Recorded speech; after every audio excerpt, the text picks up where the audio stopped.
bonjour. Alors pour cette dernière table ronde, on va parler des champions de la croissance à l'export. Donc j'ai avec moi Sébastien Simone, un des cofondateurs de la startup Good Barber, une startup qui nous permet de créer des applications mobiles sans connaissance de programme. Motion, c'est une première. Donc vous êtes présent dans 156 pays et votre chiffre d'affaires à peu près est réalisé à 80% à l'export. À vos côtés, Hugo Cialet, de la brasserie Pietre, fleuron industriel de la Corse qu'on ne présente plus. Brasserie qui a à peu près 45 salariés, à peu près, qui fait tourner la brasserie. Vous, malgré les difficultés, la conjoncture difficile des brasseurs nationaux, vous avez réussi plus ou moins à vous maintenir et en tout cas à innover, à continuer d'innover avec un dernier produit qui est une nouvelle bière à base de limoncello. Donc on continue au niveau de l'innovation. Ensuite, on est à Pierre-Paul Monteuil, Corsica Comptoir. Alors vous regroupez 70 agriculteurs spécialisée dans la production d'agrumes. C'est à peu près depuis une vingtaine d'années. Et récemment, vous avez créé même une marque, Joy, qui permet de rentabiliser les fruits invendables et finalement de réussir de produire un nouveau produit. Et enfin, je suis à côté de Pierre Orsini. Alors vous êtes vice-président de la Chambre de commerce et surtout chef d'entreprise. Donc avec vous, on va parler d'export. L'export, on sait très bien que la Corse est très fortement dépendante de l'importation. Pour autant, vous avez fait le pari d'exporter, de réussir à vous placer vos produits. En 2023, le montant des ventes marchandises au départ de la Corse avait un peu rattrapé son retard pour retrouver un niveau de 2019. On était à plus 35%. Pour autant, on reste sur à peu près des volumes financiers de l'ordre de 83 millions. Des volumes que je précise, ce sont des chiffres qui sont encore biaisés. Pourquoi ? Parce que finalement, on a bien du mal à savoir ce que pèse l'export en Corse. Alors, plusieurs explications, c'est multifactoriel, mais notamment, pour la petite explication, une grosse partie des marchandises qui passent par des grossistes pour aller sur le continent ne sont pas comptabilisées. Donc, il faut un peu les donner. Avec vous, on va essayer d'y comprendre plus clair sur l'exportation, voir les freins, mais aussi les atouts de la Corse. Alors, vous avez réussi, à vous positionner sur l'export. Question, est-ce que finalement, la croissance repose forcément sur la conquête de marchés extérieurs? Alors, est-ce que la croissance repose sur le marché extérieur? Non. C'est sûr que non. Il faut être très fort sur son marché. Je pense que ça, c'est la première des choses qu'il faut dire aux entrepreneurs avant de penser à l'export.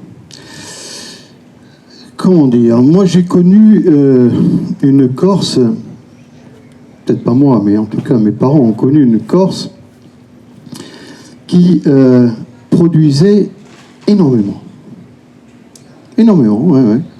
Aujourd'hui, je crois qu'on produit combien ? 4, 5%, 6%, hein ?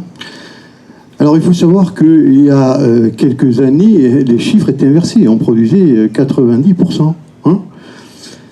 Parce qu'en fait, nous avions des contraintes subies.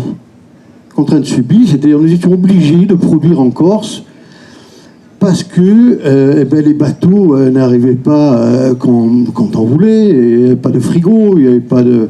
Et donc si on voulait avoir des salades à peu près fraîches, il valait mieux qu'on les fasse en Corse. Alors, aujourd'hui, si on veut avoir une salade fraîche, on ouvre un truc avec un bout de plastique, on l'ouvre, etc. La société a évolué, les marchés aussi. Alors, est-ce que c'est une évolution ou c'est une régression de dépendre des autres? Ça peut être la question, number two, hein. Donc moi je pense que c'est une régression. Je pense qu'aujourd'hui la Corse doit choisir ses contraintes si elle veut se développer. Et choisir ses contraintes, ça veut dire axer son développement sur des choses bien définies. Et là je m'adresse aux politiques. Hein ? Et donc naturellement faire en sorte que quand la contrainte est choisie, on puisse développer les structures, on puisse aider les entreprises, on puisse être des facilitateurs, je dirais, de développement de la Corse.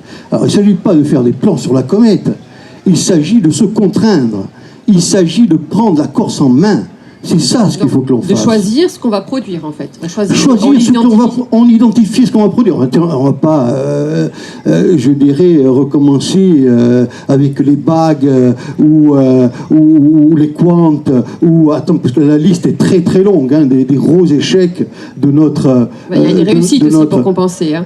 Ah ouais? Alors, lesquels? Expliquez-moi. Vous allez m'expliquer tout ça. Hein. Vous allez m'expliquer les bilans et les comptes de résultats. Hein.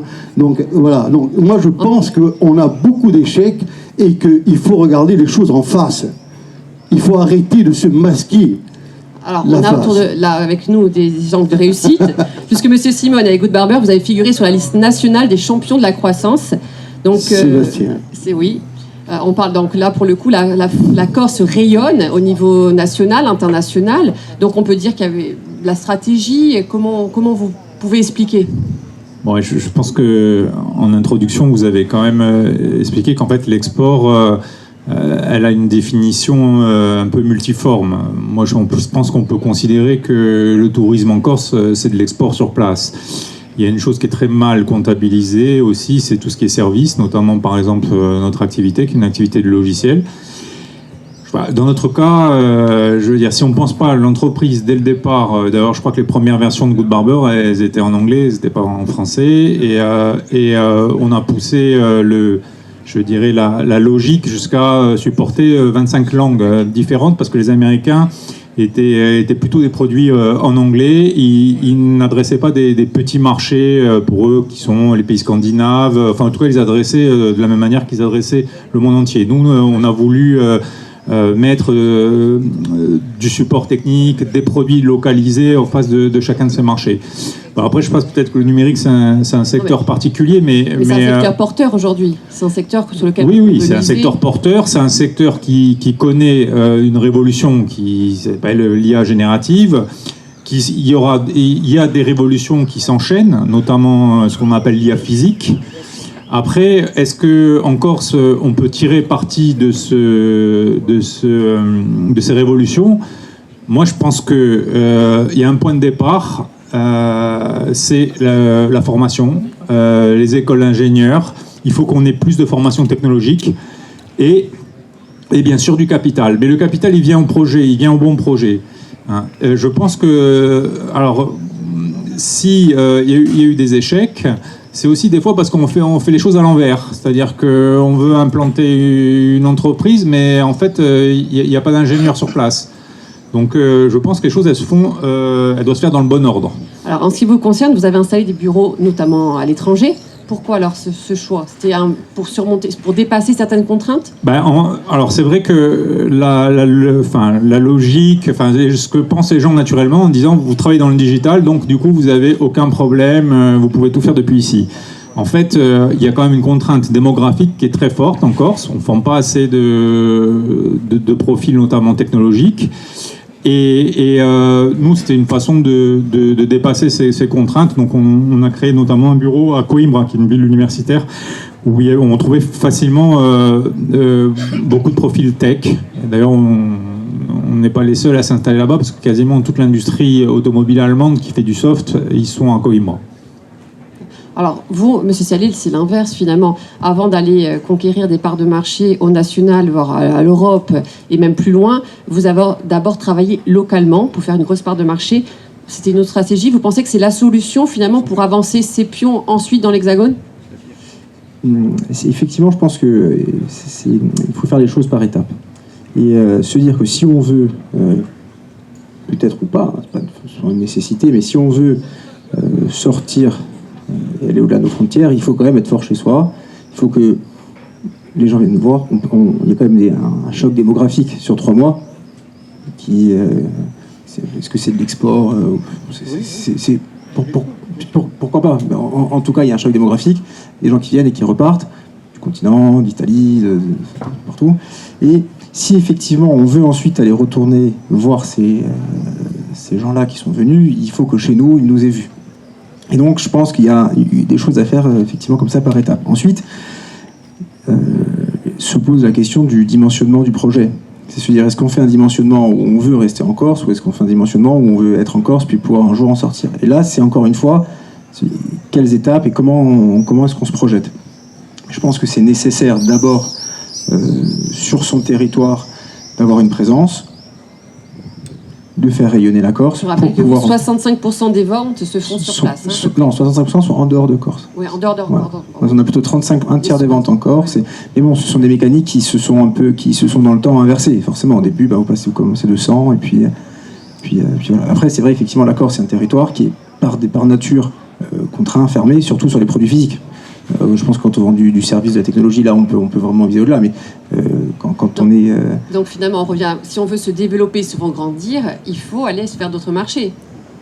Oui, effectivement, de toute façon, on est sur un territoire qui a ses limites physiques. Donc, si on veut grandir et se développer, il faut aller sur d'autres marchés, par définition. Mais après, tout dépend de l'objectif qu'on se met. C'est aussi ça l'objectif. C'est aussi ça une notion, quel est l'objectif qu'on se donne.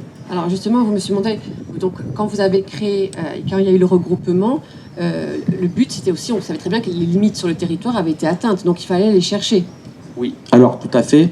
Nous étions plusieurs structures qui étaient éclatées sur la Corse et on ne gagnait pas notre vie. Donc on a essayé de réfléchir à voir comment on pouvait fédérer quelques structures qui avaient déjà des affinités dans la discussion. Et nous avons regroupé 4 stations de conditionnement et pour pouvoir répondre à la demande en volume et qualité. Nous avons pris notre bâton de pèlerin, nous avons été sur le continent, nous avons démarché toute la grande distribution et nous avons développé directement, des actions commerciales.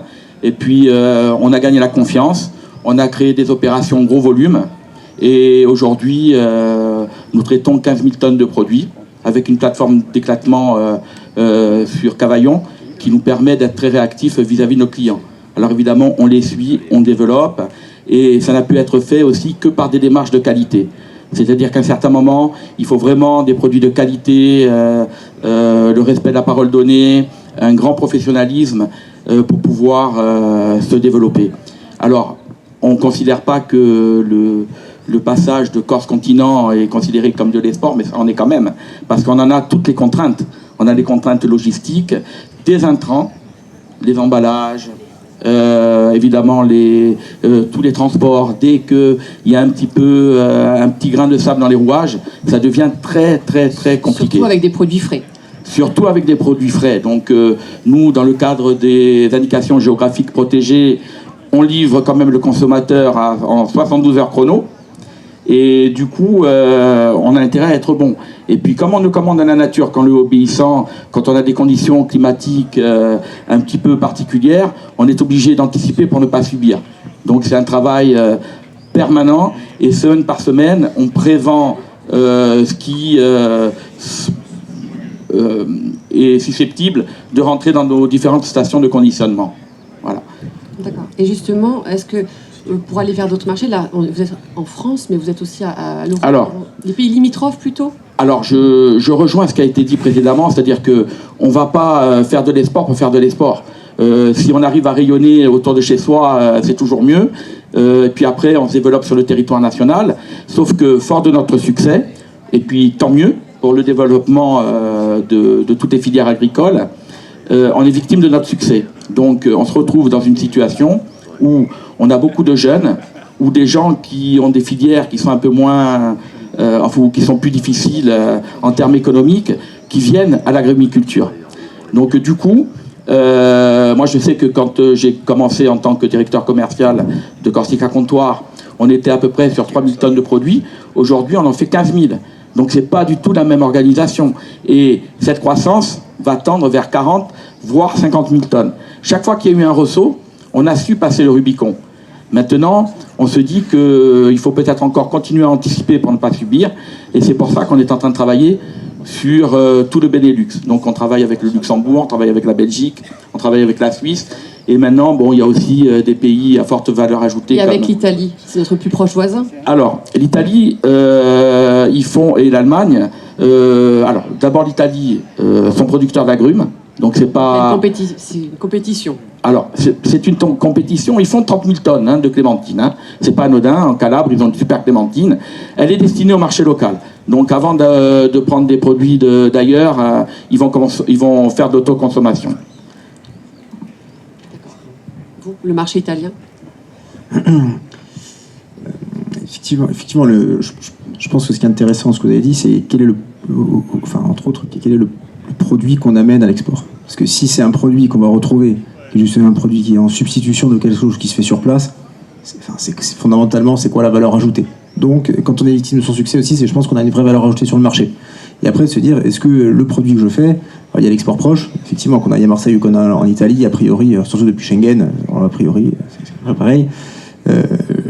Se dire, par contre, est-ce que mon produit, il faut que j'aille l'amener outre-Atlantique, avec ces questions-là un peu aussi de bilan carbone, de l'impact que ça peut avoir, alors que pour le consommateur, au final, c'est pas vraiment un produit de rupture dans son mode de consommation. Est-ce que ça vaut vraiment le coup? Je suis pas certain. Donc je pense que le proche export, effectivement, ça fait sens. Quand il y a de la valeur ajoutée, quand quelqu'un est venu nous voir et est venu en Corse et a vu qu'on avait un vrai savoir-faire, qu'on avait quelque chose à dire, un produit avec de l'émotion, là, on va pouvoir aller le voir ensuite. Mais il faut lui apporter quelque chose. Alors, pour exporter, allez-y.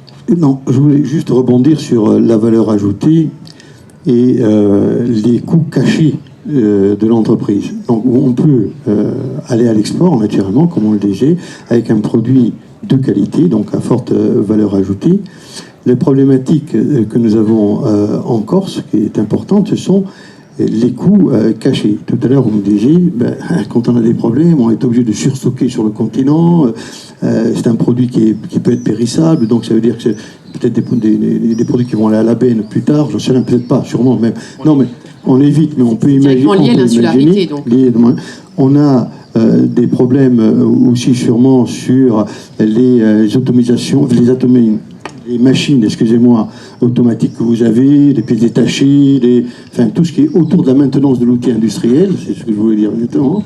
Et donc là aussi, c'est des fois un surstock de pièces détachées. Donc cette marge-là que vous êtes en train de perdre par rapport à vos concurrents, comment on essaye de la résorber? Comment on crée un écosystème qui part peut-être de la clémentine, mais qui va au-delà de la clémentine, qui va sur le kiwi, d'autres produits, peut-être la bière? Comment on centralise tout ça pour que justement tous ces coûts cachés soient réduits au maximum par rapport aux concurrents qui se trouvent en Toscane? Parce que je suppose qu'une clémentine de Toscane, une clémentine de Corse, même si la nôtre est meilleure, ça on le sait, mais plus ou moins c'est à peu près la même chose. Donc voilà. Je pense qu'on assiste quand même à la revanche de l'identité avec des terroirs qui ne se délocalisent pas. La clémentine de Toscane, c'est la clémentine de Toscane, elle a sans doute ses adeptes, mais la clémentine de Corse, partout où vous allez, elle est reconnue. Alors évidemment, une des caractéristiques, c'est qu'elle a ses feuilles, et c'est vrai qu'en termes d'organisation, ça demande une anticipation très très très forte. On n'a pas le même problème avec les jus. Une fois qu'on a nos jus qui sont surgelés, qu'on arrive à les mettre en bouteille, c'est plus la même économie d'approche. On a le temps. Sur de la clémentine, on n'a pas le temps. Et évidemment, on a mis un peu le focus sur la clémentine parce que tout le monde connaît la clémentine, mais on fait du pomelo, on fait du kiwi, on fait de l'orange, on fait du citron, on fait de la noisette. Chaque fois qu'on a des producteurs qui se diversifient, on essaye d'apporter des éléments de réponse à leur action commerciale. Alors chacun à votre manière, vous avez parlé des contraintes, de la faible démographie de la Corse, des contraintes qui sont liées à l'insularité, au surcoût du transport. Alors ça dérange moins en ce qui vous concerne, M. Simon, le transport, mais en tout cas, est-ce que transport de données. Voilà, c'est d'autres transports de transport. Mais est-ce que le groupement, comme vous aviez initié il y a 20 ans, ça peut être peut-être l'une des solutions pour d'autres produits, d'autres marchandises? On peut penser à ceux qui vont produire des biscuits ou ceux qui vont produire des confitures. Je ne sais pas quel autre produit en Corse, mais est-ce que ça peut être la solution? Alors, si ce sont des produits finis, du moment qu'on définit la qualité du produit et qu'on a une homogénéité et que ça correspond à la demande du marché, comme vous le disiez à juste titre, pourquoi pas? Dès qu'on aborde des sujets comme l'ont abordé le président de la Chambre d'agriculture, il a raison, bien entendu, mais le vrai sujet, c'est de définir la qualité du produit. Le président de la Chambre d'industrie disait moi, j'ai trouvé un veau, il est exceptionnel, je ne discute pas le prix. C'est pareil. Je veux dire, si demain vous avez 800 veaux à vendre, s'ils ont une homogénéité de qualité, ça ne sera pas un sujet pour les artisans. Maintenant, s'il y a une hétérogénéité dans la qualité, c'est très difficile de regrouper l'offre. Voilà. La demande, elle est regroupée, on le sait. Si on est capable d'apporter une réponse à la demande en volume et qualité, c'est pas un sujet. D'accord, justement, donc vous misez tout sur la qualité pour faire rayonner la production corse à l'export. En ce qui vous concerne, Monsieur Simone, moi, je me pose la question, est-ce qu'on peut aujourd'hui créer un écosystème autour de la tech en Corse vraiment qui gagne de nouvelles parts de marché? Vous parliez tout à l'heure de formation. Est-ce qu'on arrive à recruter localement? Est-ce qu'on arrive à se faire une place? D'abord, j'avais, en écoutant les intervenants, j'avais une réflexion. Je me disais qu'un des points communs des entreprises qui exportent, c'est aussi le branding, en fait. C'est-à-dire que Pietre a une marque très forte. En tout cas, c'est ce qu'on essaie de construire pour exporter. Pour répondre à votre question au sujet de l'écosystème, en fait, je dirais, on le voit dans le monde. Par exemple, dans les années 2000, toutes les boîtes de soft qui faisaient des bases de données, elles étaient bizarrement tout dans les pays scandinaves, parce qu'il y avait eu Ericsson qui avait mis en open source un produit qui s'appelle MySQL, qui est quasiment la base de l'infrastructure de Google. Et souvent, ça, on voit des espèces de clusters se créer parce que en fait, il y a des spécialisations qui se créent. Je ne saurais pas dire pourquoi ça se fait comme ça. Moi, je pense que plus qu'un écosystème, c'est une masse critique de savoir-faire qui doit être localisée à un endroit. Et donc, tant qu'on n'a pas atteint cette masse critique de savoir-faire, c'est les premières marches qui sont les plus dures. Donc là, je vous dirais que le secteur, je dirais, numérique et logiciel en Corse qui exporte, c'est environ 300 personnes. Il n'existait pas il y a une quinzaine d'années. Enfin, c'était très naissant. Après, il y a d'autres chiffres qui circulent, mais on agrège en fait des activités qui sont. Est-ce qu'on arrive à un moment un peu un plafond? Est-ce qu'il faut autre chose, d'autres moyens, d'autres solutions pour voir encore plus loin? Pour reprendre ce qui a été dit précédemment, il suffit d'1-2 boîtes pour que la chose explose. Maintenant, il faut créer les conditions qu'il y ait des gens formés sur place, parce que après, on peut développer nos entreprises avec des gens en remote un peu partout dans le monde, hein, mais je pense que c'est important qu'il y ait cette masse critique. Et donc ça peut paraître long, ça peut paraître statique, mais en fait, il y a eu une progression. Moi, je trouve que la Corse, elle a une chance extraordinaire avec la création de l'école d'ingénieurs Mira en robotique, parce que c'est la prochaine révolution. Dans 5 ans, vous n'entendrez plus parler de LLM, parce que ça sera devenu la norme, et vous entendrez parler de robots, de robotique professionnelle, notamment l'impact sur l'agriculture est énorme. L'impact à venir également. Sur les transports, et donc il faut prendre les Américains ils parlent de time to market, il faut prendre le train au bon moment. Si on court après des innovations et des révolutions passées, c'est sûr qu'on reste petit, quoi. Et on est sur la bonne ligne de départ là pour l'instant.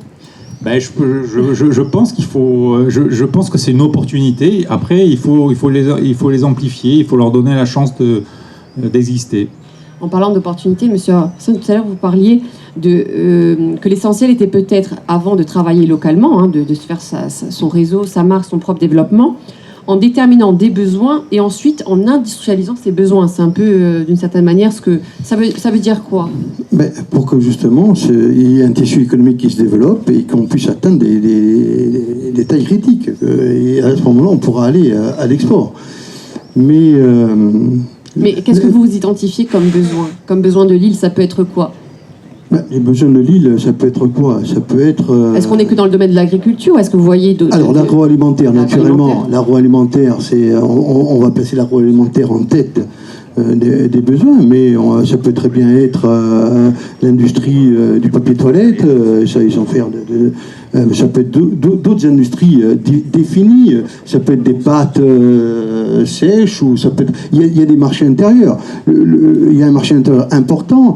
Il faut se réunir avec la grande distribution au niveau de l'agroalimentaire, par exemple, et puis définir peut-être quelques produits, et puis faire comme des appels à projets. Ça peut être aussi... Mais je rappelle quand même que on exporte encore nos déchets parce qu'on n'a jamais réussi à les valoriser sur place. À un moment donné, on Oui, parlait même du bouteilles plastiques, de les transformer pour en faire des billes, D'ailleurs, ils pour sont des aussi dans des- piscines ou pour faire des fondations. Enfin, on en a parlé, on n'a jamais réussi en 15 ans ou 20 ans.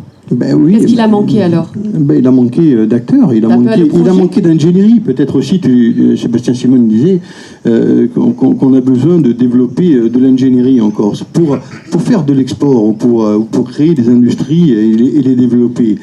Il faut naturellement bien déterminer les choses, bien connaître son développement, son marché.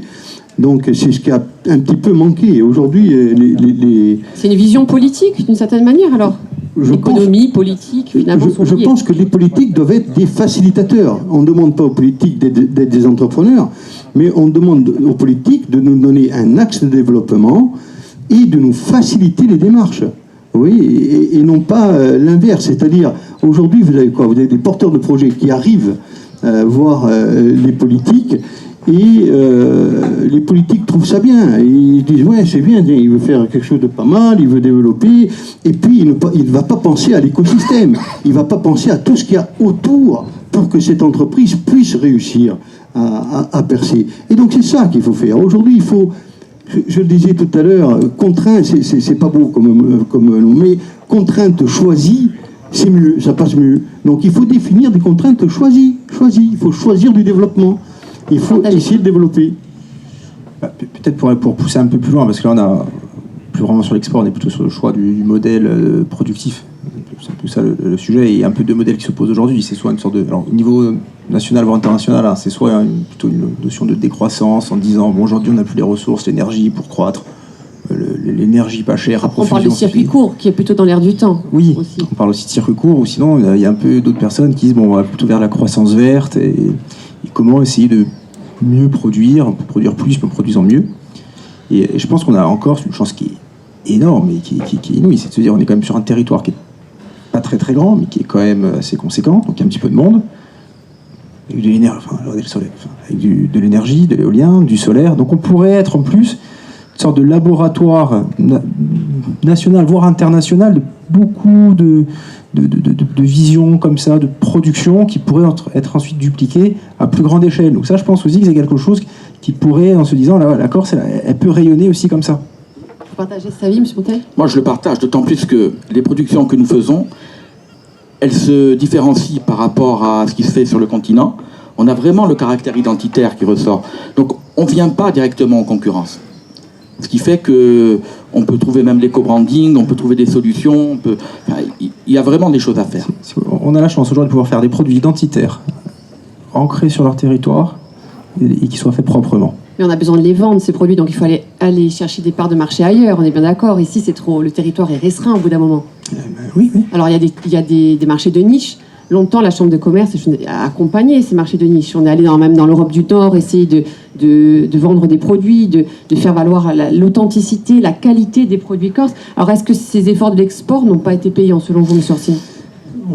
On n'avait pas toujours la taille. Les entreprises n'avaient pas toujours la taille. Le volume aussi. Oui, voilà, le volume pour aller conquérir ces marchés. Je me souviens être allé à Shanghai.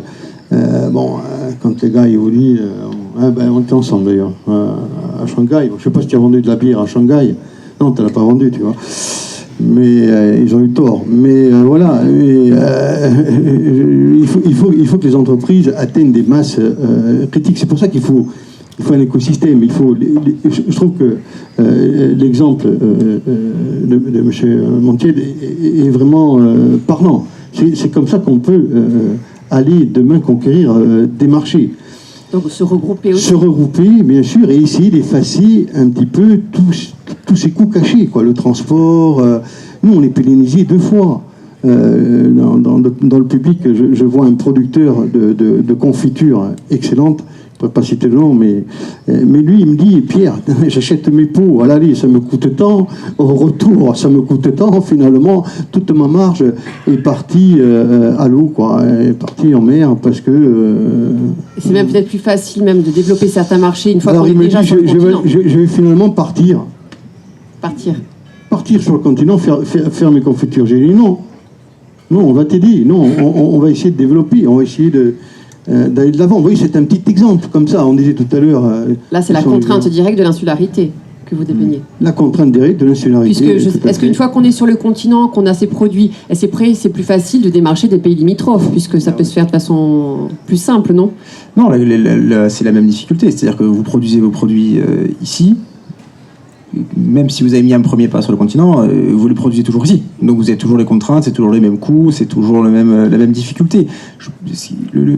Effectivement, là où je vous rejoins aussi, c'est qu'il y a ce côté...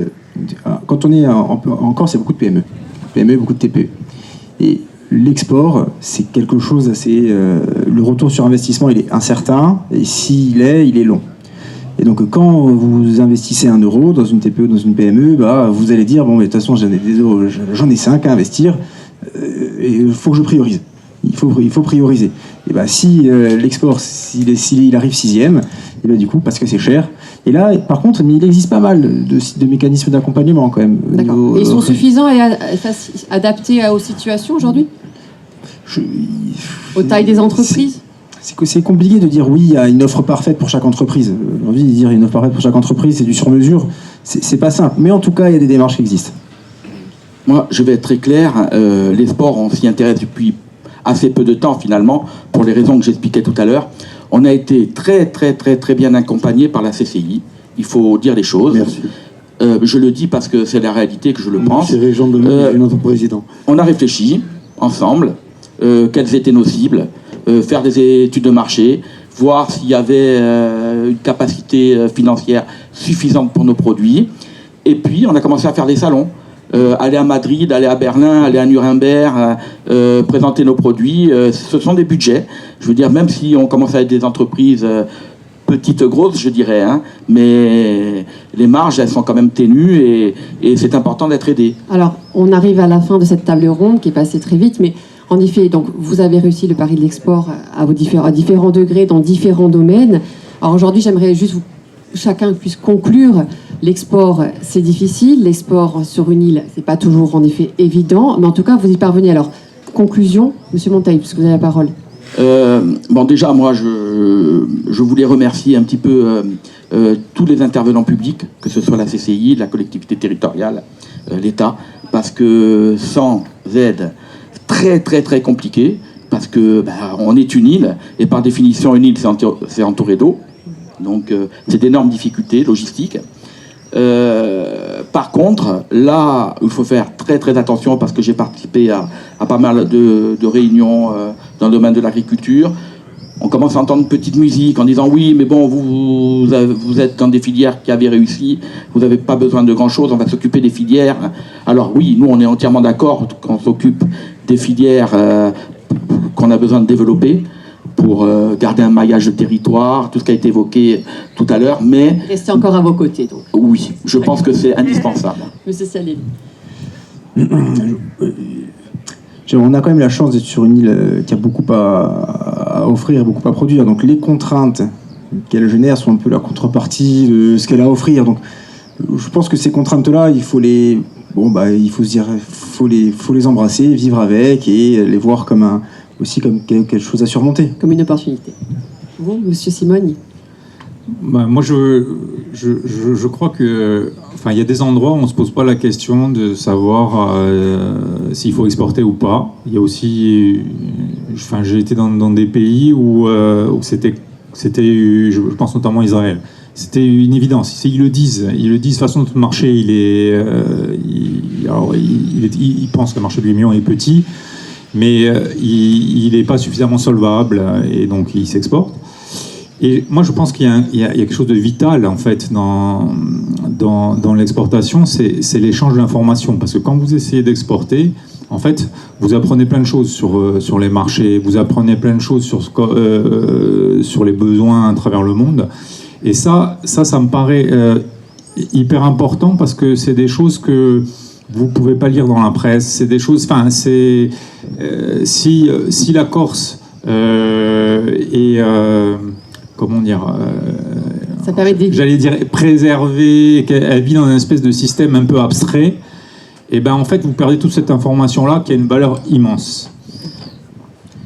Monsieur Orsini, chef d'entreprise, mais également vice-président de la Chambre de commerce qui est aux côtés de ces entreprises? Alors naturellement, il faut continuer à les accompagner.